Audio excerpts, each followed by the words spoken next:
these are simply 3 lines of action in a situation.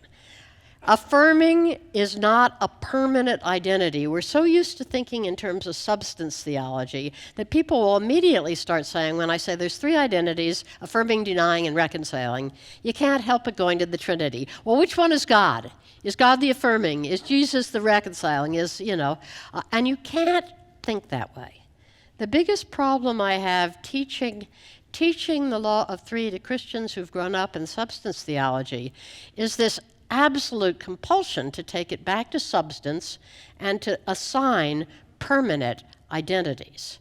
And then when you get this mixed up with yang and yin gender, it gets even worse.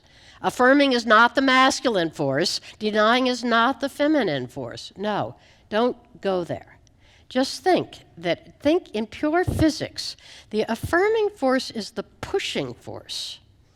It's the thing in any situation which initiates, which provides the agitation, which provides the initial forward motion. And that can be either, quote, quote, good or, quote, quote, bad. So don't get tripped up on the word affirming. The denying force is the resisting or the pushback force. And sometimes pushback can be passive. When you think about water flowing through a delta, for example, the delta is the denying force. It's pushing against. It's the pushback to the water just flowing through. But that doesn't mean it's bad, okay?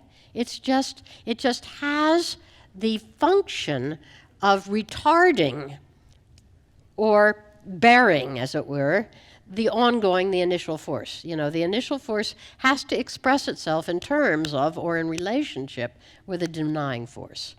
And the reconciling force is the force that allows the 2 to come together so that they don't just self-cancel.